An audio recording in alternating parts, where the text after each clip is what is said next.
how to calculate inflation, right? So I'll give you a very quick recap of what we have discussed so far in this topic of inflation, right? So we know what is inflation. Inflation is persistent increase in general price level, right? When on average goods and services are becoming more expensive in an economy, that's known as inflation. So persistent increase in general price level is inflation. Okay.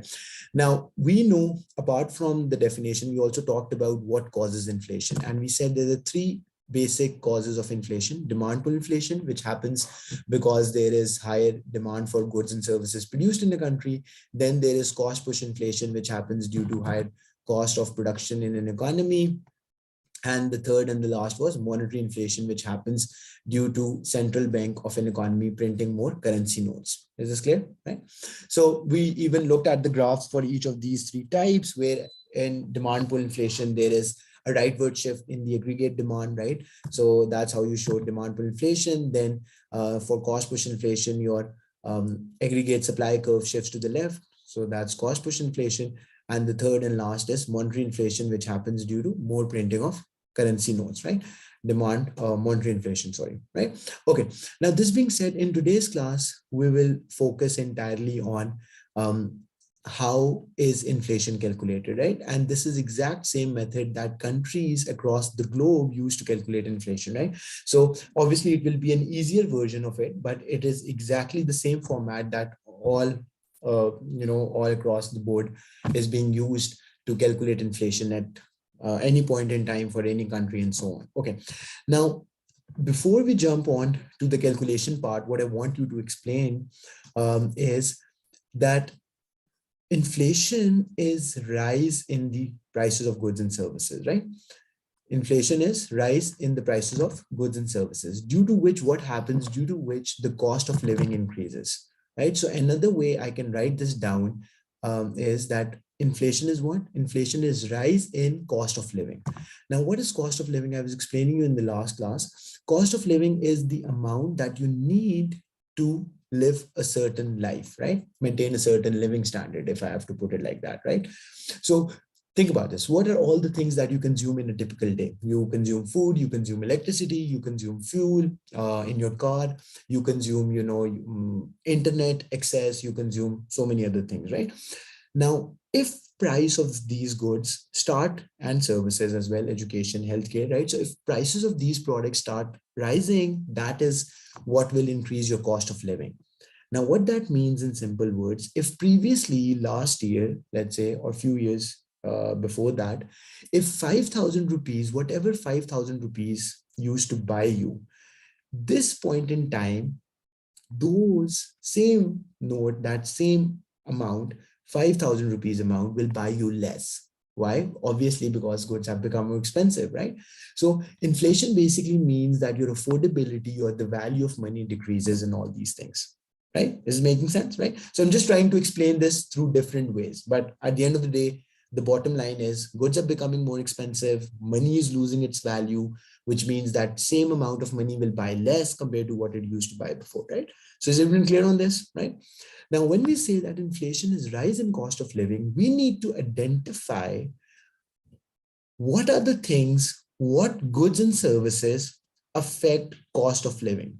What, or more simply speaking, what goods and services a typical consumer consumes, right, in his or her daily life. What goods and services a typical consumer consumes in his or her daily life. Is this making sense? So that is the first stage of calculating inflation. I'll tell you how.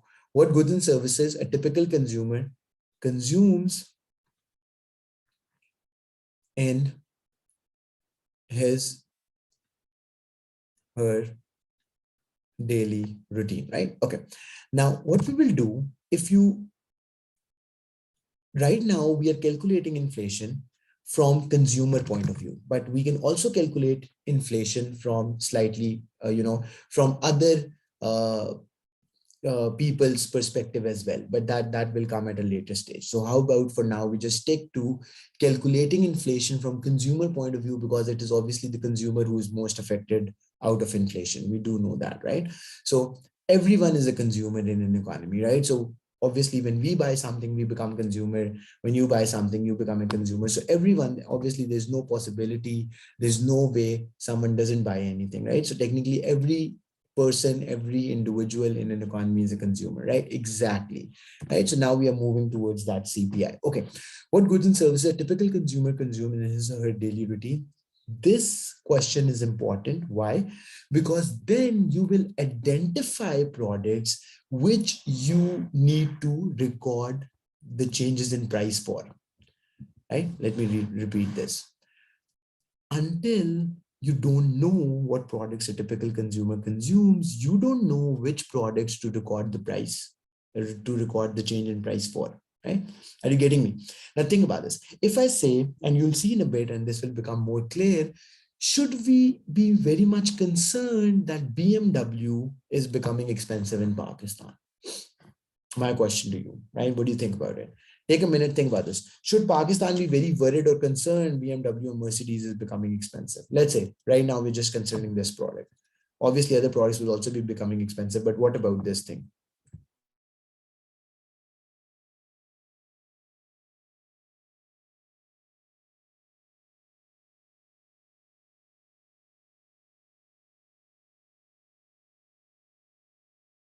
Correct. Sorry for the pause. Yeah, very good, Zohan. So Zohan is saying that no, we should not be very much concerned because it's only very wealthy people who can afford this product. And the answer to this is yes, that's correct. Why? Think about this. A typical, the word typical here tells you that we are interested in looking at what a typical average person buys, right? And only change in the prices of those products will be part of inflation calculation. Why? Because I mean, if BMW is becoming expensive, or let's say very expensive clothing brand, I don't know, Marks and Spencer and things like that, right? I mean, that's not of major concern to us because this is not what a typical or average Pakistani buys, right? Now, let's put everything together and let's jump to the main part of this thing. Okay, what is inflation? We know inflation is persistent increase in general price level. When goods and services on average are becoming expensive, that's what inflation is. Another way to put inflation is that it is rise in the cost of living. Goods and services are becoming more expensive, so now everyone needs more money to buy the same goods, right? Right? When goods and services are becoming more expensive, everyone needs more money to buy same goods and services. The best way to think about this, if you ask your grandparents how much money they needed back in their day to run a home of 5 people, if you ask your grandparents how much money on average they needed to buy to maintain, to sustain a household of 5 people, you will know, you will get to find out for a fact that they needed much lesser money to sustain a household of certain number of people compared to what it requires nowadays, right? And even your parents can tell you, right? 10 years before, they needed lesser money compared to what you need right now, and so on and so forth, right? So that is what inflation is. Now, in today's class, we'll talk about that. How is inflation calculated? Now, think about this. How is inflation calculated? So the method that we use to calculate inflation is known as CPI, Consumer Price Index, right? So Consumer Price Index, I'll define it for you. It is basically a tool, or you can say a model, right? Tool is a better word. So it is a tool used to calculate inflation, right? So how is inflation calculated? Inflation is calculated through Consumer Price Index is calculated through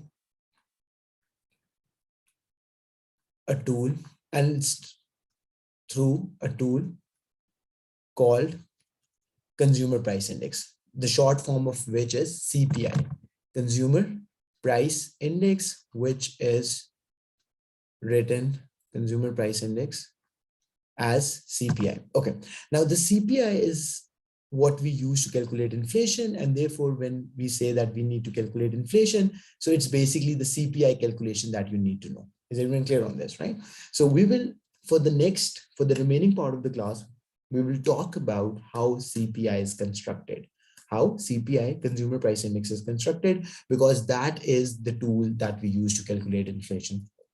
There are some other tools as well to calculate inflation, but since those are not part of our syllabus, Out of your own curiosity, I can answer those questions, but for now, we will not understand anything else more complex than this until unless we know how CPI is constructed. Okay, now let's move forward and let's talk about how CPI is constructed. Okay, now consumer price index is calculated in a systematic manner.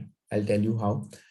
And first I will write down all the steps that are involved in constructing CPI, and then I will do a sample calculation in front of you so that you get a very clear idea of how inflation is calculated in any country, right? So consumer price index, CPI, right? Consumer price index. Okay. Now the first stage to calculate inflation or to construct consumer price index is to identify basket of goods and services that a typical consumer consumes. Now I'm going back to the same thing which I mentioned over here. So the very first thing that you need to know to calculate inflation is that what goods and services a typical consumer consumes, because until unless you don't know, Zohan, the basic thing will come, right? So until unless you don't know what a typical consumer consumes, right? How would you know what goods and services to record the price changes in? I repeat, until unless you don't know, right, what products a typical consumer consumes, you don't know what product prices to record the change for. Because basically at the end of the day, it's what was the price of one thing at the start of the period? What's the change in the price of the product at the end of the period? And when you calculate the percentage change in price during that time period, that will give you the rise in the price. That will give you the increase in the price. And that is exactly what we will do in inflation. We'll record the price of a product at the start of the period, which we will see in a bit. And then we'll record the change in the price at the end of the period. And then we'll look at or calculate the change in the prices to know that how much was the inflation during that time period, right? So the first thing is identifying basket of goods and services, right? Now, when I say basket of goods and services, what I basically mean, identifying basket of goods and services that a typical consumer consumes. Goods and services that a typical consumer consumes. Okay, is this making sense? Okay, now what products are included in CPI calculation? What goods and services are included in CPI calculation? So in our example that we'll do in a bit, right? Obviously, we cannot take 500, 600 products, but in a real economy, when an economy is calculating its inflation, there are up to 600, 700 products that they include in their CPI calculation. Because just imagine, if you start thinking about it, that what are all different products that you consume, right? I mean, there will be so many small products that we consume in every day, which we might not realize, but they do affect our cost of living because those products we consume, like milk, eggs, bread, cereals, rent, electricity, fuel expense, electricity, rent, clothing, right? Laptop, phone credit, right? Medicines, right? And all these things. Okay, so we will see an example and you'll get a better idea about that, right? If it includes cars, so it will be most bought cars. Yeah. Obviously, it will also include items like cars, vehicles, motorcycles, bicycles, right? But it will only include the prices of basic variants, right? Which a normal or average citizen in that country uses. So it will be most bought cars of a specific company, or they're gonna mix up all the cars with same price. No, they can't do that, Zohan. You can't do that, right? So you can't compare, think about this, you can't compare, as we say in economics, you can't compare oranges and apples. You can't do that, right? Orange is a different product, apple is a different product. So similarly, you can't say that, V8, I don't know, Mercedes or BMW is the same product as, I don't know, a very basic car of Toyota, right? Are you getting me? So you have to specify when you're doing CPI calculation, when you are doing inflation calculation, you have to specify what product you are including. Are you getting me or not? Got it? So that's why it has very basic items like rice. It will not include the price change of pasta. Are you getting me? It will not include how much is the change in the price of pasta or how much is the change in the price of, KFC pizza or burger, right? It will include basic things that go into manufacturing that pizza, producing that pizza, like change in the price of cheese, change in the price of onions, change in the price of butter, change in the price of things like that. Is this making sense, one? So the very basic things that we consume, but we don't realize because that is not the final product, right? It's not that final products are not included. The price of final products is also included, like education and so on and so forth, laptops, cell phones, and everything. But a major chunk of these products is made up of things that are just very fundamentals, like medicines, right? Raw material that goes into manufacturing, things and so on and so forth. Is this clear? Right? The focus on not really. That's why I said, right? So it's not just only the raw material, right? Food, in case of food, yes, all food items, but the like raw food items, right? Fish, price of onions, tomatoes, and things like that, right? But when it comes to finished products, it will include things like, things like, let's say, cell phones, laptops, right? Because this is what a typical consumer consumes: televisions, air conditioners, right? Furniture, and all that, right? But as far as the food items are concerned, yeah, it will all be basic, not, price of KFC burger or not price of Pizza Hut, right? Because what is that product made up of? That is what you look at. Students, is everything making sense? Right? Is everything clear? Right? Okay, let's move on. So identifying basket of goods and services that a typical consumer consumes, right? So that's the first step. And we'll see all of this, so you don't need to worry about it. Then comes in the second stage, which is record two set of prices for each of these products. And what are these two prices, set of prices? Record two set of prices for each of these products, right? Which you have identified above for each of these products. Why am I saying two set of prices? Each of these products, like what was the price of apples, let's say, for instance, at the start of the year, if you are calculating inflation for a year, so you need to know how much was the price of each good at the start of the year and how much is the price now at the end of the year. Students, is this making sense? Because only then you will calculate the percentage change. Only then you will calculate how much was the difference in the prices. Yes or no? Record two sets of prices for each of these products, like at the start, and at the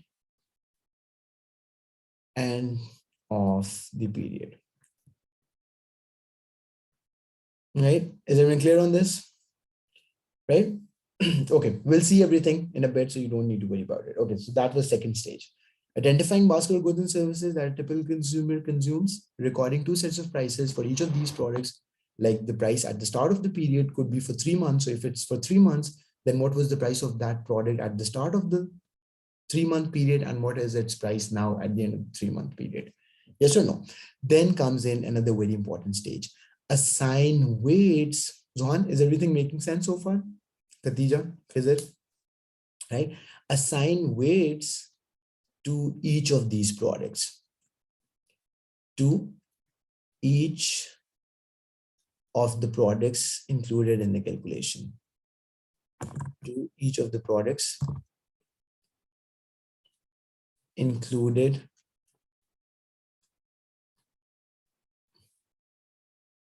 in the calculation, right? Okay, now what these weights are, I'll show you in a bit, right? So you don't need to worry about it. We will see everything. Okay, and then comes in the fourth and the last stage, perform calculations, right? I mean, that's very obvious, but let's include this as a step as well. Okay, now students, have a look at this. Quick recap, then move forward. What is inflation? We know it. We know the definition. We know what inflation is. It is rise in average price level, rise in general price level. Now, how we calculate inflation, that's the main topic for our today's class. We said inflation is calculated through a tool called Consumer Price Index. Now, how we calculate Consumer Price Index, that is what we're about to look at. So we have first of all identified steps which are involved in constructing CPI, And now in this next stage, we will see how that's actually done, right? So the first point was identifying basket of goods and services that usually a typical consumer in your country consumes. Then you record two sets of prices at the start of the period and at the end of the period. Then you assign weights to each of these products that are included in the calculation. And then the fourth and the last stage is to perform calculation. Okay, now comes in the main part. Okay, now what I'm about to do over here, you'll see, right? So you make first column that will record all the products, right? Then you have two more columns to record the prices at the start of the period and at the end of the period, right? I'll write everything, so don't worry. Then you have weights, then you have new index value, and then you have old index value, right? Okay, now have a look at this. So let's do it like this.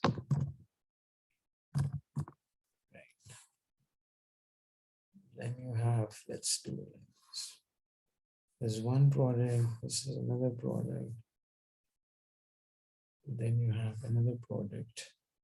And then let's say, okay, now I did tell you that in real CPI calculation, there are 500, 600 products involved, right? But obviously we don't have enough time. We don't have enough, time is the main thing, right? That I show that how that calculation is done, right? So what you will do is, now let's first label the columns, right? So on this first column, obviously you have products that you identified. This is your basket of good. Then you have P1 and you have P2. Now, what is P1? P1 starting price, right? So what was the price of each product at the start of the period? Now, why am I saying period? Because not always inflation is calculated for 1 year. It could be for a 3-month period. It could be for 6-month period. It could be for anything, right? Starting price and closing price or ending price, right? Closing is a better word. Closing price of the products that we have listed on the left, right? So what was the starting or opening price of this product and what's the closing price of this thing, right? Easy. Then you have weights. Now, when we come to the weight part, I'll explain you what it shows. And then the last two columns, original index value, new index value, right? Original index value and new index value.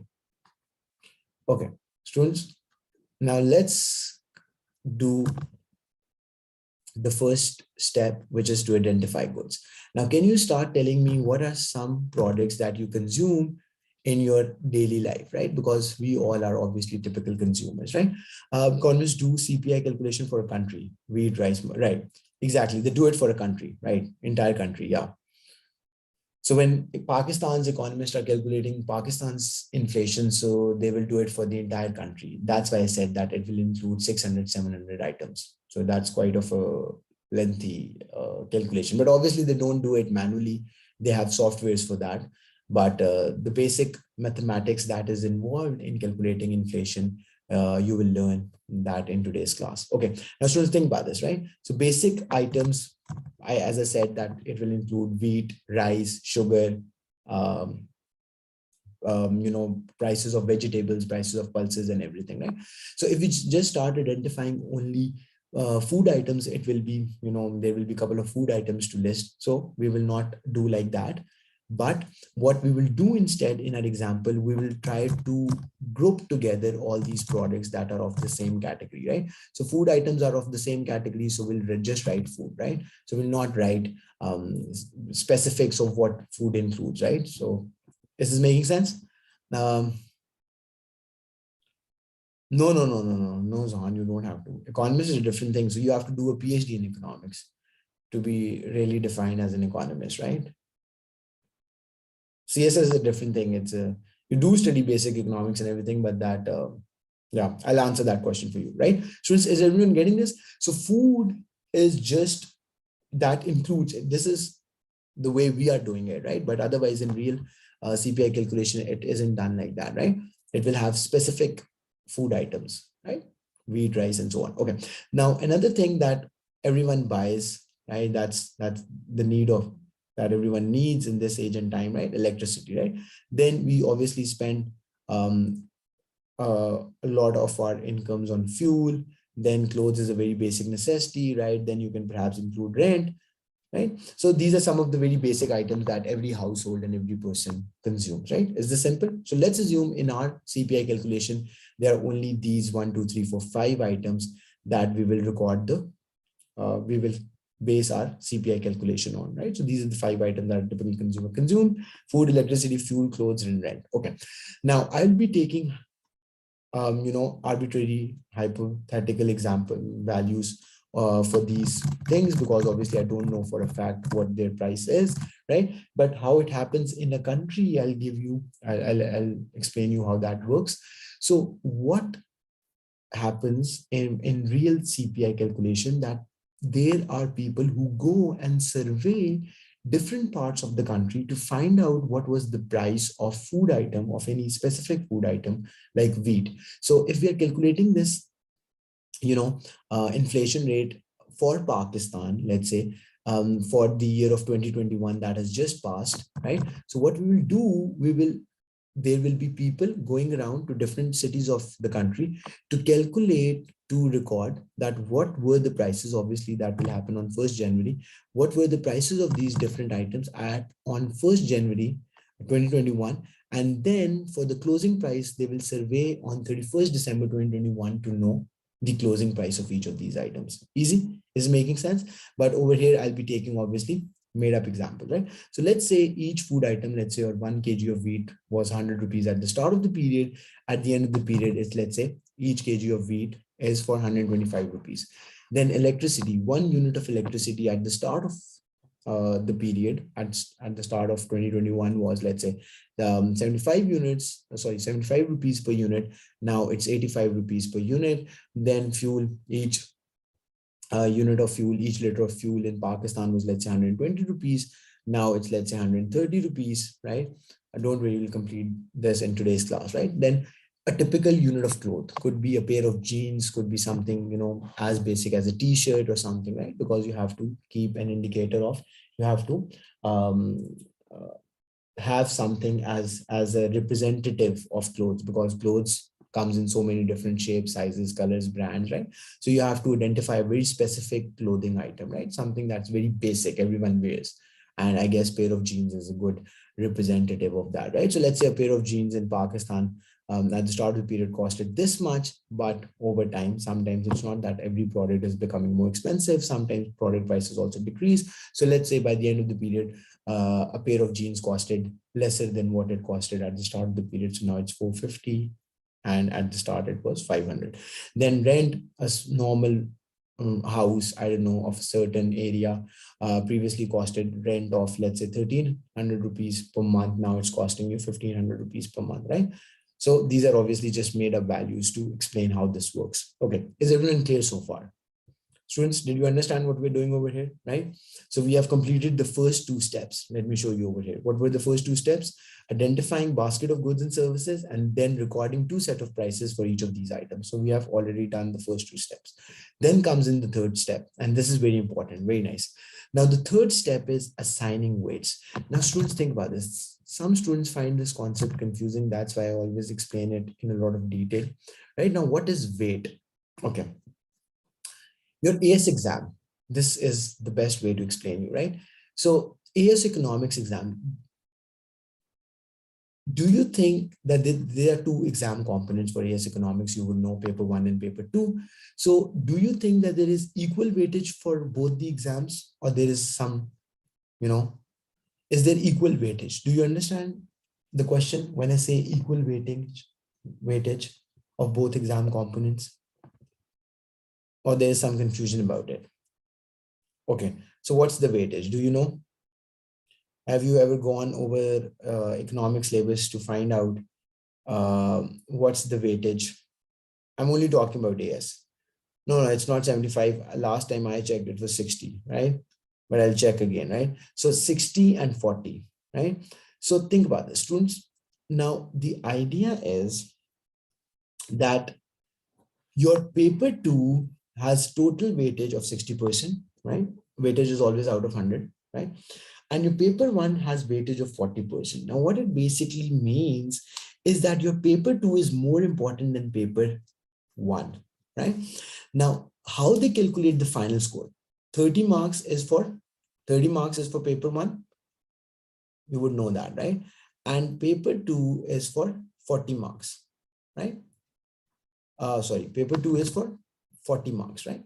Now, what they do when they calculate an overall score, right? The way the grading works in Cambridge, since it has weightage of, I just told you, right? It has weightage of 40% paper 1 and paper 2 has weightage of 60%. So when they will calculate an overall score for you, what they will do is that they will, whatever, whatever you scored on paper 1 and whatever you scored on paper 2, right? So what they will do, they will multiply your score of paper 1 with 40%, right?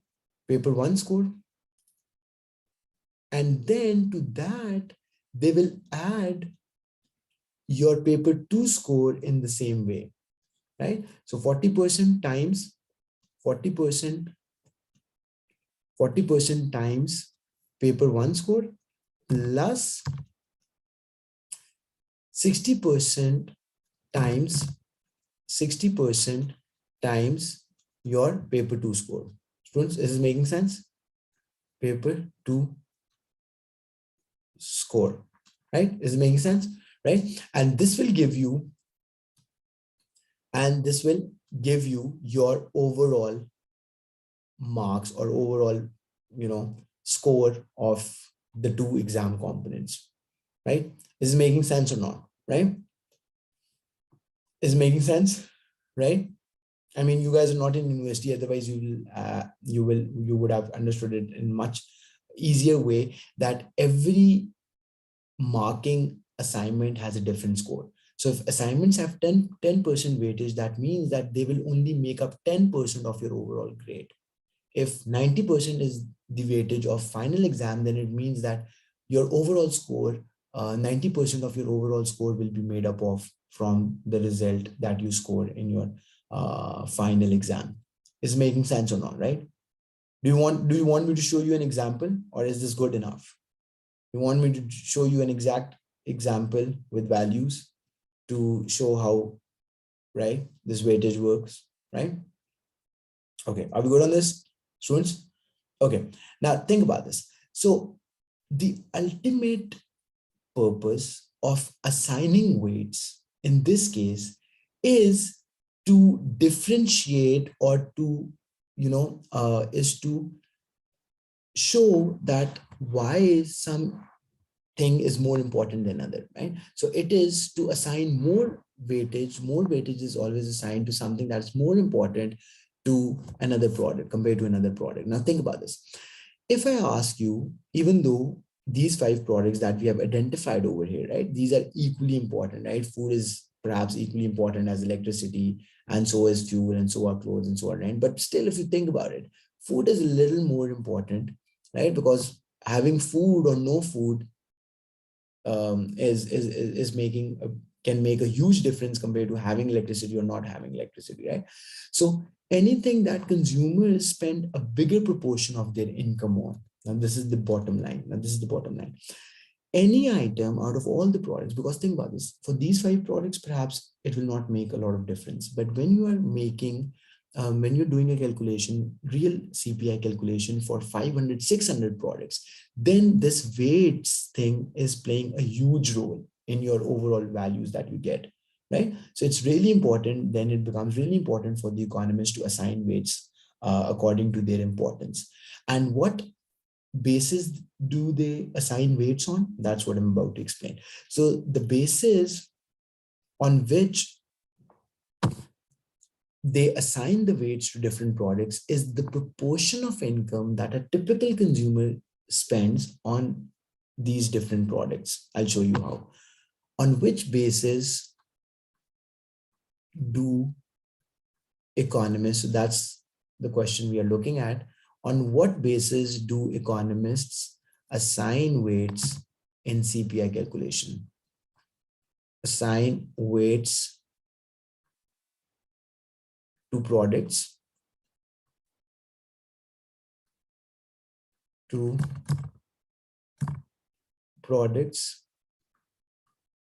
in CPI calculation. Is it making sense? Okay. Now, the answer to that is fairly simple and easy, right? And why did economists have come up with such a specific thing? Because obviously to eliminate the chances of, the chances of variation in the calculations. Think about this. If Pakistan is calculating CPI and it assigned weights on the basis of proportion of income spent on the good, whereas India is calculating CPI and it assigned weights on the basis of how many people buy a certain product, right? Then since the basis of CPI calculation in Pakistan and India are different, then obviously the overall value that we get for Pakistan and India would not be good enough. Those values will not be good enough to be compared with each other. Is it making sense or not? Students, right? Right? Is everyone clear on this? The proportion, so to eliminate this ambiguity and difference in calculation between different countries, because at the end of the day, inflation rate is always compared between countries, which countries is facing higher inflation and why, and blah, blah, blah, right? So economists use that in their different researches and in their different models. So it's important that every country calculates inflation in pretty much the same way. Just like it happens when you calculate GDP. I mean, there's one prescribed way of calculating GDP. When you record balance of payment, there's one prescribed way of doing that, right? Okay, so there's less than 1 minute left, right? So we have done the main part. It will not take us more than 5-10 minutes, but I'll want you to join the class again with the same link, right? So that we can continue, right? So join again. I'm ending this class.